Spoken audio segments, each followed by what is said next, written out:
Ну что, тот, кто видел афишу, вот название проповеди, но это название, да, а тема смех. На самом деле в Библии есть достаточно много мест, где Господь описывает это явление, описывает по-разному. И я хочу пригласить вас в Бытие, в 17 главу. И по факту там было два человека, которые смеялись. Но мне очень хочется разобраться с природой вот этого смеха. И казалось бы странно, действительно, как вот в заметке Тараса Тельковского там его обвиняют в том, ну, косвенно обвиняют в том, что типа это нельзя смеяться в такой ситуации, война на пороге с Украиной там, и так далее. Но кто-то ему вообще сказал, что смех в таких ситуациях больше сравним с истерикой. Но, на мой взгляд, вот как раз история, которую я хочу вам рассказать, потому что там он говорил об эсфире, и там немножко другая грань, о том, как Бог посмеялся над планами Амана, так вот, если коротко. Но я хочу показать вам, как смеется человек, и что заставляет, какова природа смеха нашего. Многие, я уверен, узнают себя в этой истории, а может быть и даже просто вот прямое сходство увидит. И я хочу об этом вот сегодня поговорить. Я уверен, это поможет. Просто не пропускайте вот эти мгновения, не отходите там дремануть, послушайте это. Итак, Бытие 17, с 1 стиха. Авраам был 99 лет. 99 лет. И Господь явился Аврааму и сказал ему: «Я Бог всемогущий, ходи предо мною и будь непорочен, и поставлю завет мой между мною и тобою, и весьма-весьма размножу тебя». Третий стих. «И пал Авраам на лицо свое». Бог продолжал говорить с ним и сказал: «Я, вот завет мой с тобою». То есть Бог с собою закреплял этот завет. «Ты будешь отцом множества народов». Вот уже формулировка завета. «И не будешь ты больше называться Авраамом, но будет тебе имя Авраам. Ибо я сделаю тебя отцом множества народов. И весьма-весьма размножу тебя и произведу от тебя народы, и цари произойдут от тебя. И поставлю завет мой между мною и тобою, между потомками твоими после тебя, в роды их, завет вечный, в том, что я буду Богом твоим и потомков твоих после тебя. И дам тебе и потомкам твоим после тебя землю, которой ты странствуешь, всю землю ханаанскую, во владение вечное, и буду им Богом». И сказал Бог Аврааму: «Ты же соблюди завет мой, ты и потомки твои после тебя, в роды их. Сей есть завет мой, который вы должны соблюдать между мною и между вами, и между потомками твоими после тебя, в роды их, да будет у вас обрезан весь мужской пол.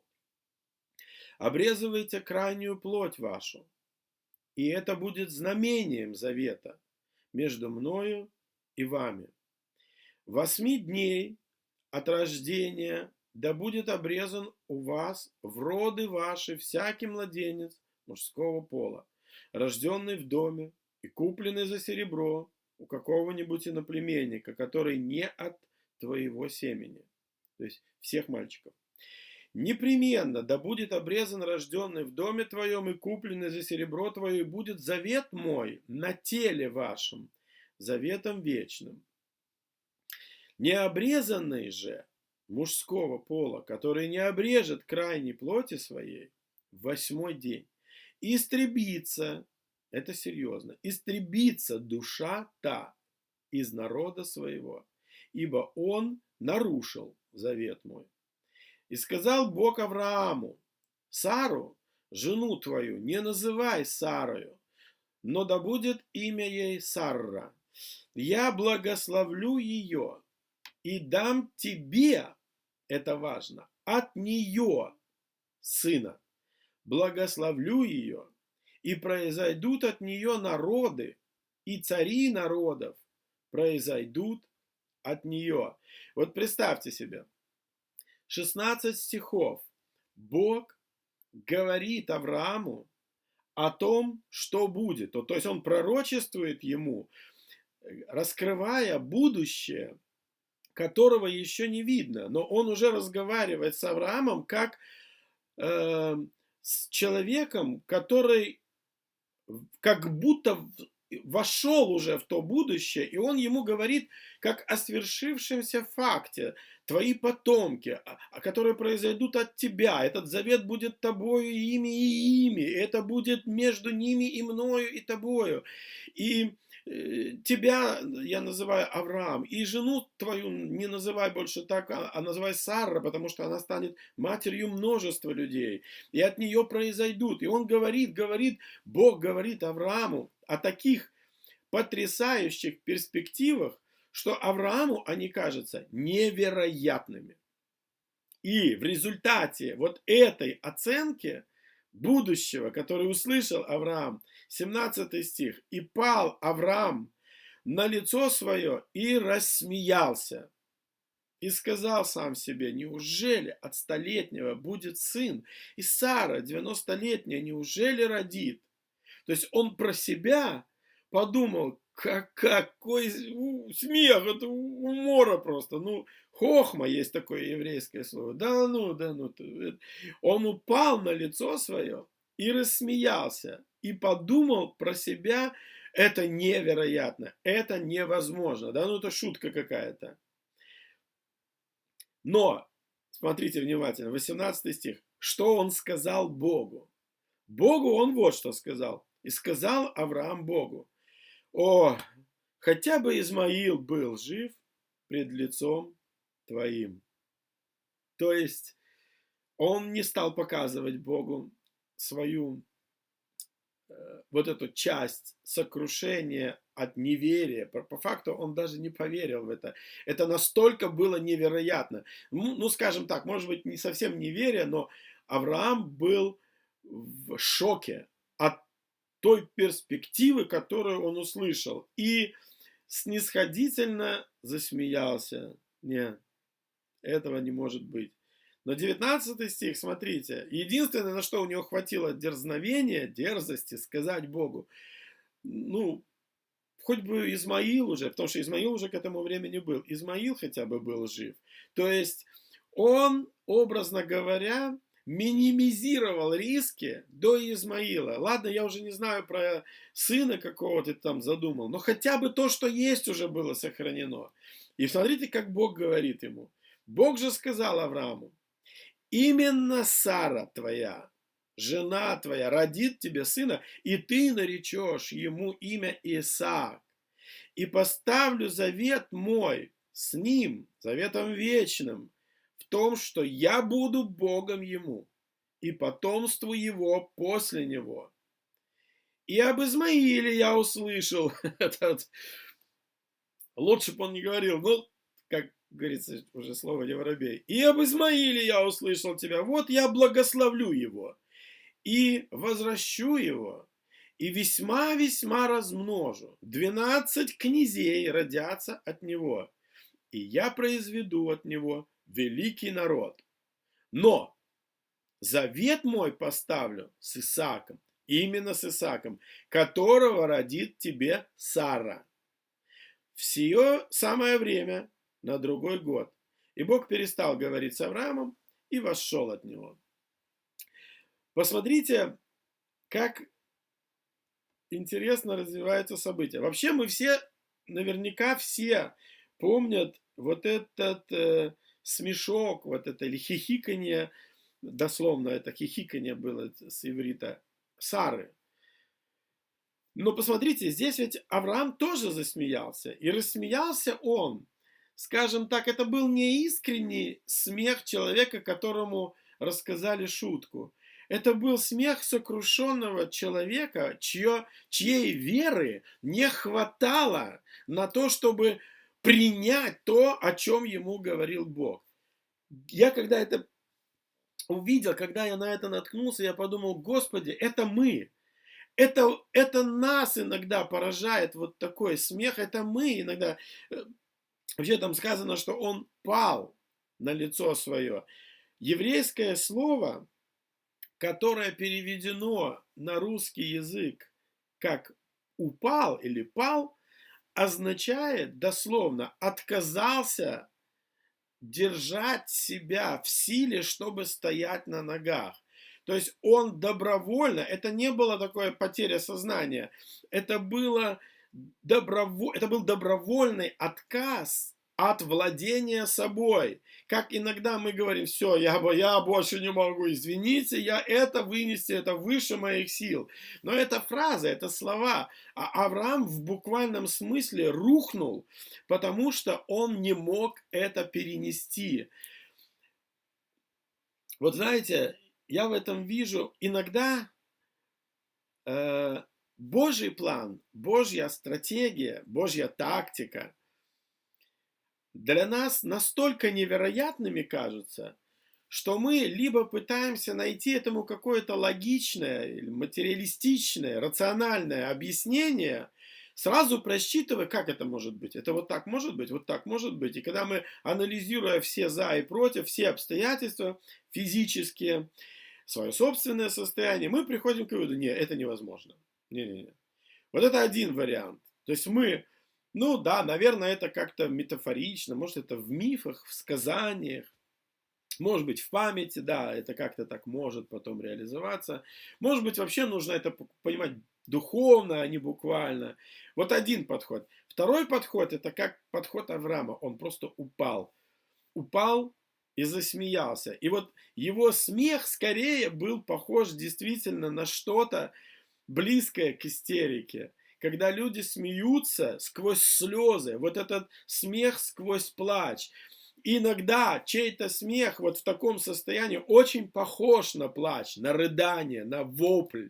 И я вижу, как Авраам, еле сдерживая себя, вот в этом порыве отчаяния, слушайте, 99 лет, ему 90 лет царя. И то, что Бог ему говорит, это кажется не то, что невероятным, это кажется издевательством.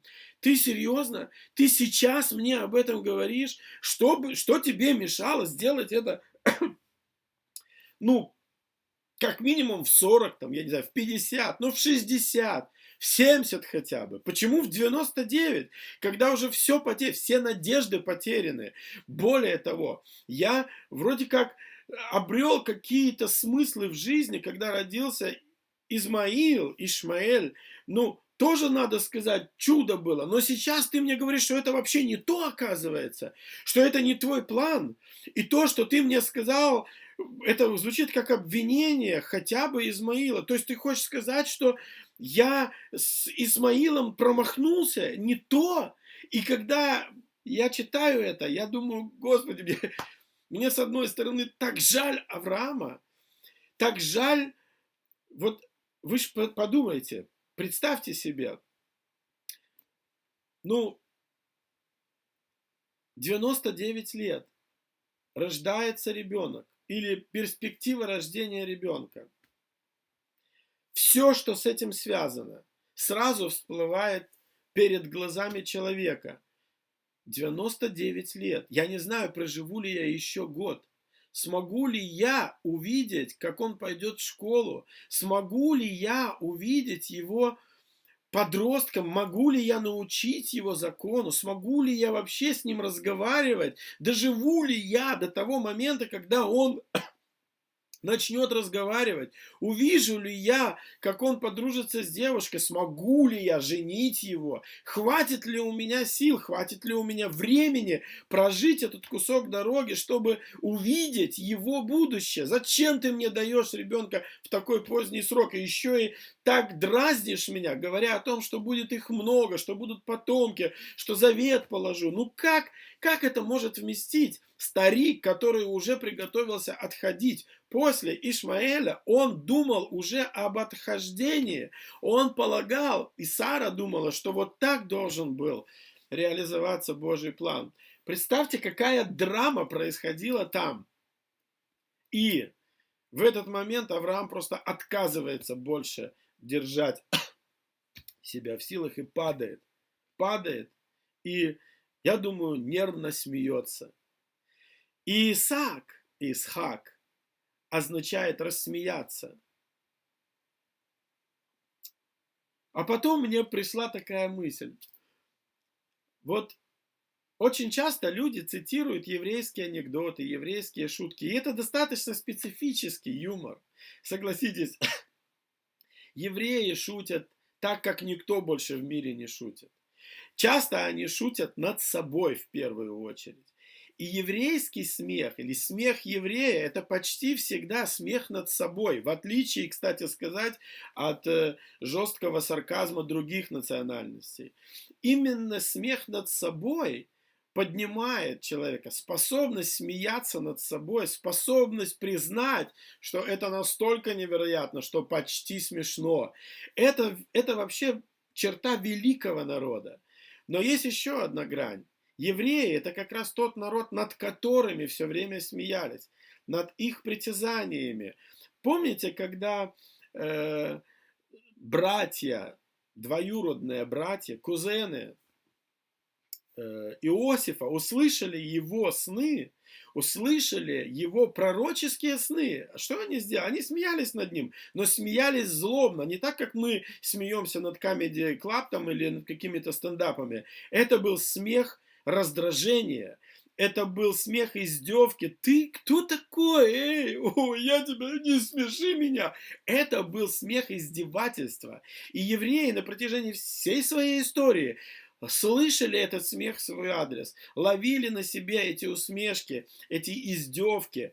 И до сих пор ловят, я скажу. До сих пор над ними смеются.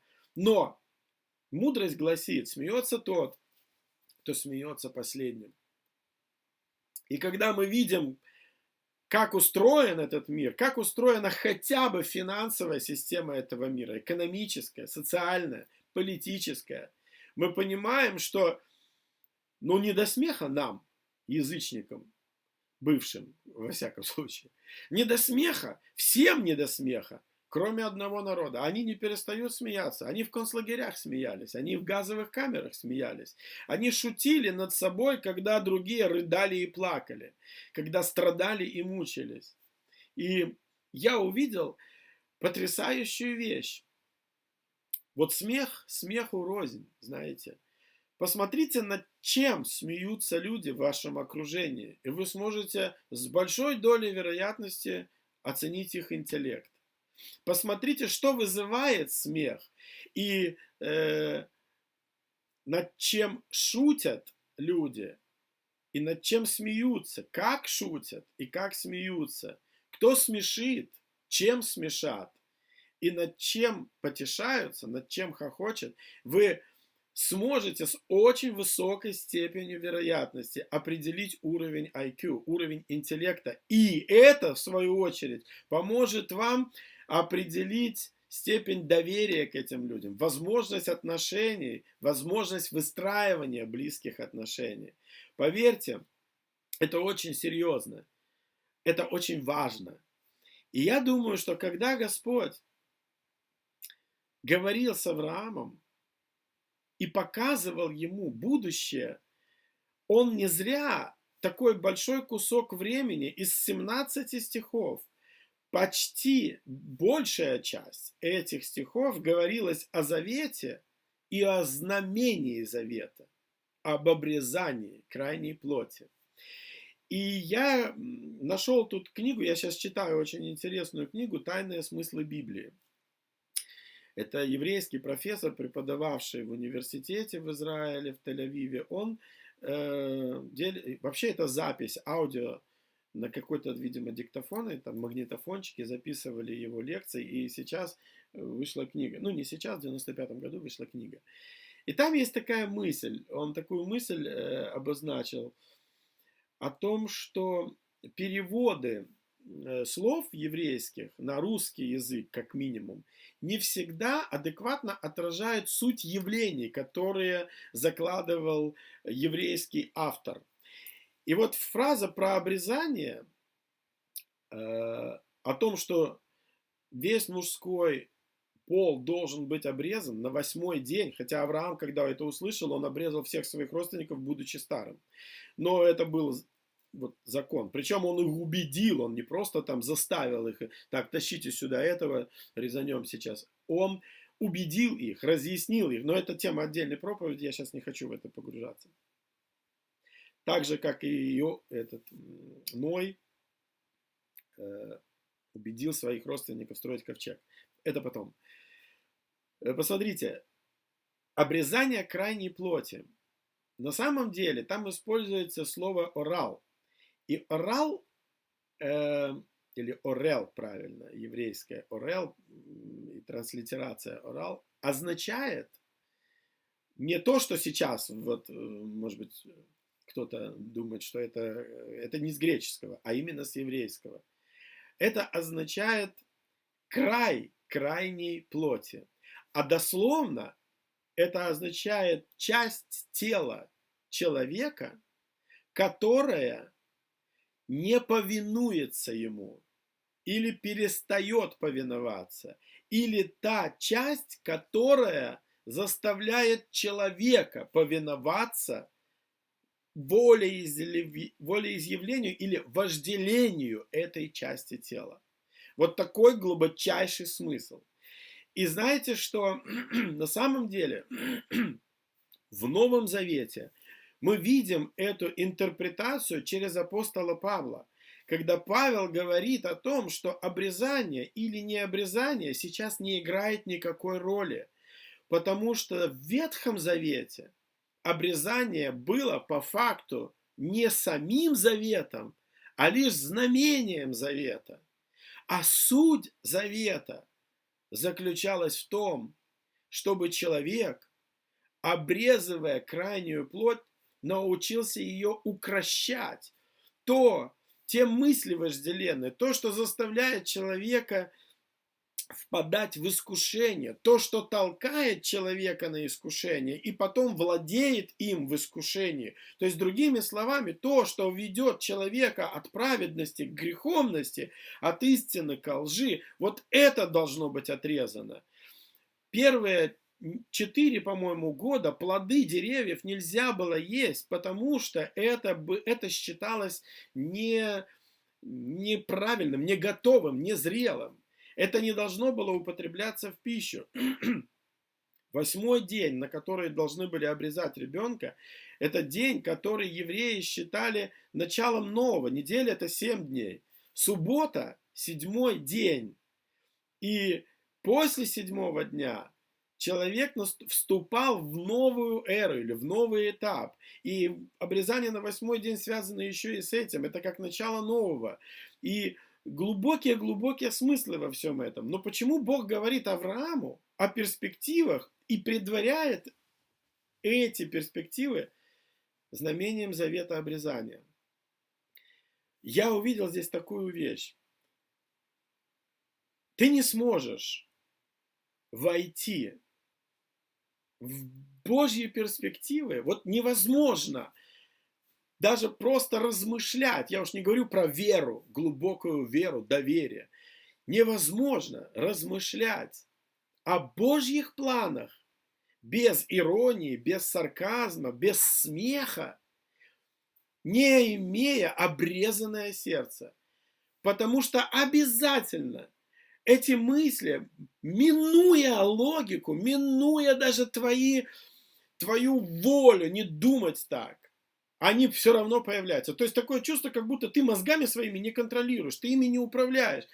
Мы замечаем, что когда нам говорят или когда кто-то рассказывает о каких-то сверхъестественных вещах, которые для Бога абсолютно естественны, о каких-то перспективах или даже хотя бы просто нас вдохновляет кто-то, человек, который уже прошел кусок дороги, человек, у которого есть успех, человек, который имеет определенный уровень, и он говорит: да, братишка, ты прорвешься, у тебя получится. Когда люди говорят целым странам: вы сможете, у вас получится. Когда люди говорят компаниям, когда кто-то слышит какое-то вдохновение, часто первое, что появляется у нас, это вот это неосознанный пессимизм, неосознанный цинизм. И вот это, знаете, такая, ну, как бы это такое слово, млявость в вере. Вроде как верю, ну, верую, Господи, ну, помоги моему неверию. Вот этот пессимизм, основанный исключительно на материалистических принципах. То, что вылетает в первую очередь, то, с чем мы даже справиться не можем. Мы хотим верить, но мы не можем убрать вот этот элемент. Нам хочется верить, но вот эта часть нам все время мешает. Бог говорит: ты не можешь быть в моем завете, если ты не обрежешь, не отрежешь и не выбросишь этот обрезок в сторону. Вот почему Бог Аврааму на 99-м году жизни так тщательно, так подробно описывает будущее и залог этого будущего. Потрясающие перспективы, которые вызывают даже нервный смех. И залог основания этих перспектив. И знаете, у евреев есть такая поговорка, вот я взял названием этой проповеди, как гора, подвешенная на ниточке. Мудрецы сформулировали эту поговорку, глядя на планы Божьи. То, что говорит Бог Аврааму, это как мегагора. Это даже горой назвать нельзя. Это как, просто как земля, как кусок глыбы такой. Глыба. Неподъемная, невообразимая, которую невозможно охватить мозгами даже в самых шальных мечтах и фантазиях. Но вся эта гора подвешена на нитке, на ниточке, которая называется вера.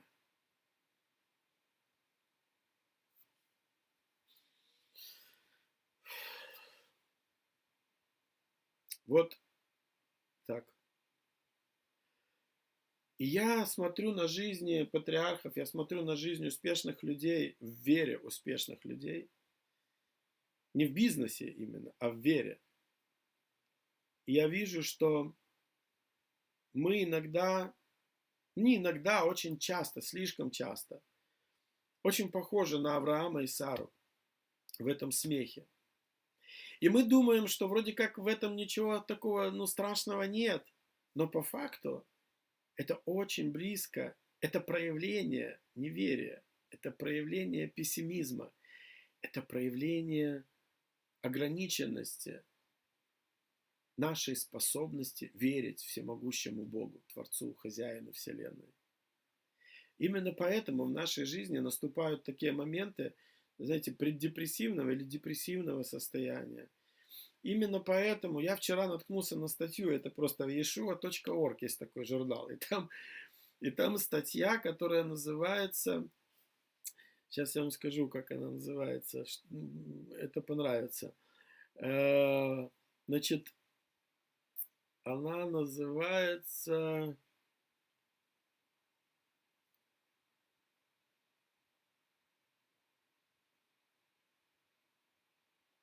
Сейчас, буквально секундочку. Вот. Дословно просто прочитаю название. Так, значит, биполярное расстройство у христиан. Как относиться к христианам с таким диагнозом? Ну, во-первых, биполярное расстройство достаточно, как бы это так выразиться, не хочется никого обидеть, оно стало таким модным трендом. То есть, когда человек отказывается владеть собой, отказывается контролировать свои эмоции, он говорит, а у меня биполярка, ну вот что сделаешь, ну так получается. Сейчас весело, потом грустно, сейчас хреново, потом хорошо. Потом долго-долго много работать, а потом вырубился и все, и месяц можно спать. И вот сплю и не могу никак выспаться. То есть э, я полагаю, что эта вещь духовна, даже когда это диагноз, если врачи, специалисты поставили диагноз. Я уверен, что это все-таки вещь духовная. Конечно, она проявляется или она выражается в химико-биологических процессах. Здесь и гормональный фон, это нарушение вообще баланса между гормонами. Но источник, причина этого нарушения, я уверен, кроется именно в духовной сфере. Именно про это я убежден, говорит Господь, когда рассуждает или увещевает Авраама про обрезание крайней плоти.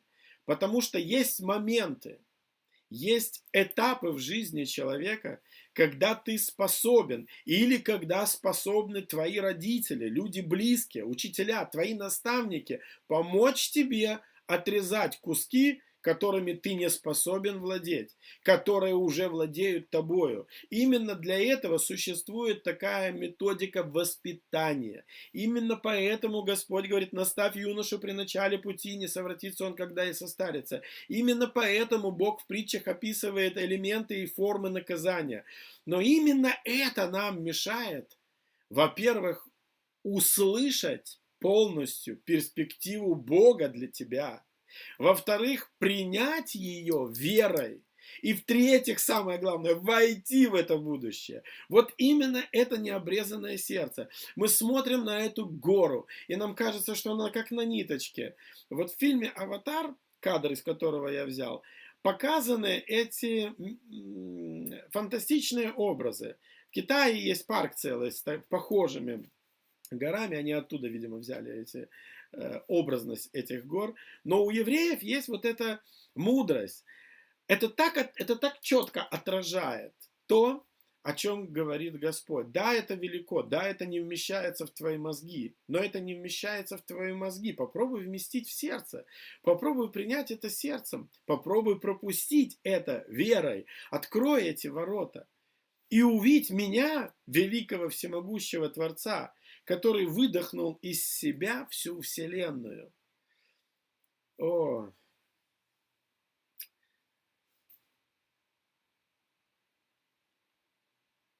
я услышал недавно такую мысль. Богу пришлось сократить себя, чтобы появилось место для сотворения Вселенной. И там, где была тьма, именно там, вот в этом черном, как люди сравнивают темноту, пространстве, в этой мгле Бог начал творить. Я недавно увидел картину, обратил внимание очередной раз на картину Казимира Малевича «Черный квадрат».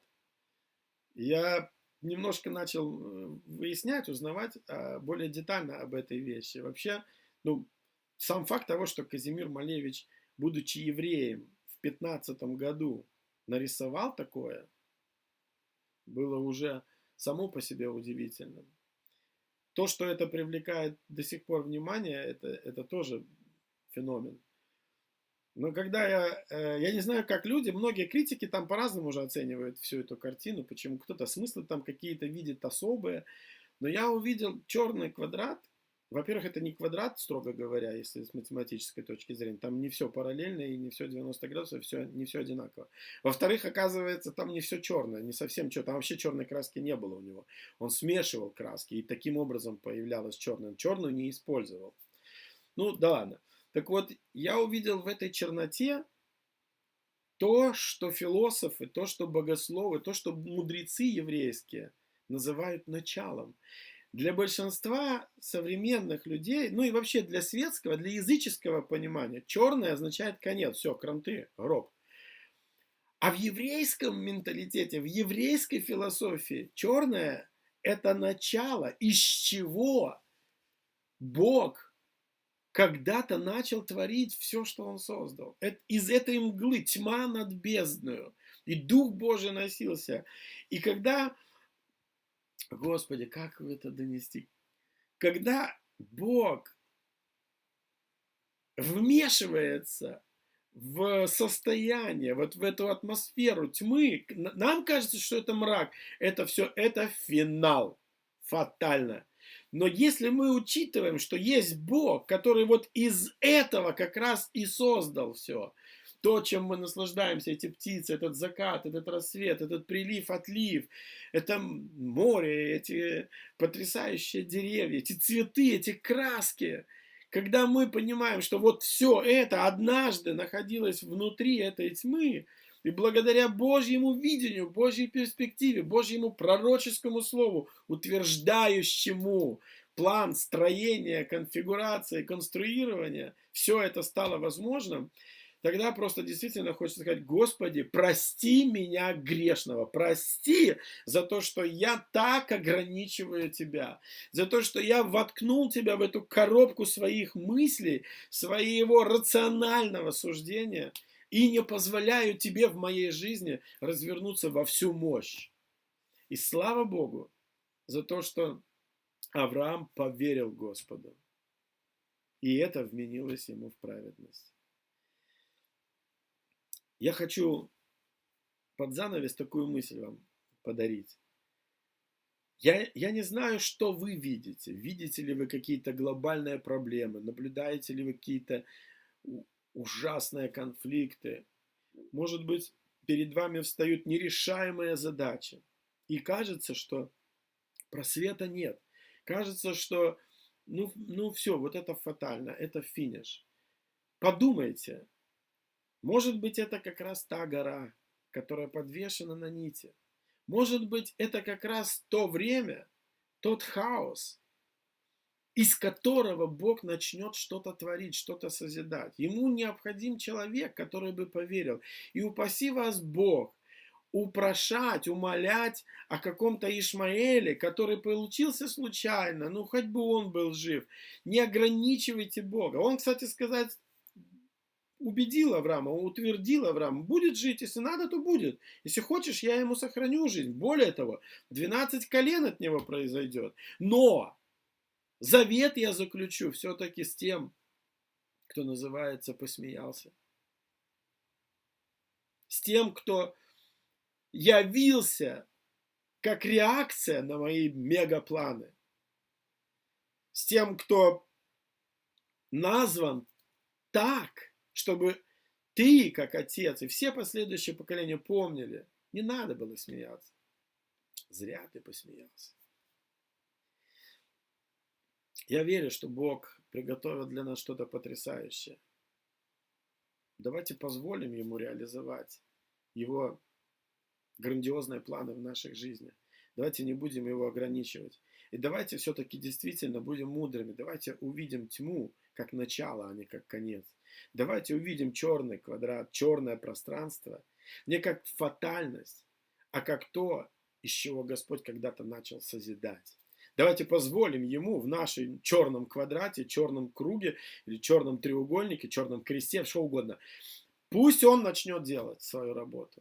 Давайте мы отрежем эти куски, которые нам не подвластны и все время вылезают вперед. Давайте подрежем свои языки, давайте мысли свои немножко подрежем, сердца свои, плоть свою чуток подрежем, чтобы Бог мог действовать и являть нам свою славу в наших жизнях. Вот в это время, не когда-то там тысячи лет назад, а сейчас, вот в этом времени, потому что Слово Его неизменно, и Он никуда не исчез, Дух Святой здесь. Давайте позволим Ему увидеть в наших семьях прорыв, успех, развитие, процветание, то, от чего мы, может быть, у нас это кажется, это шальная мысль, но кто мы такие? Хоть бы Ишмаэль, хоть бы Ишмаэль. Ишмаэль вон дает Джазу, Исааку, до сих пор. Давайте верить в Исаака, давайте верить в то, что Сара, от Сары и Авраама появится Исаак. Давайте верить в эту глобальную гору, которая хоть и висит на ниточке, но нить эта прочна. Прочнее скалы. Прочнее всего, что может быть на этой земле. Эта нить вообще-то нас и приведет на небеса.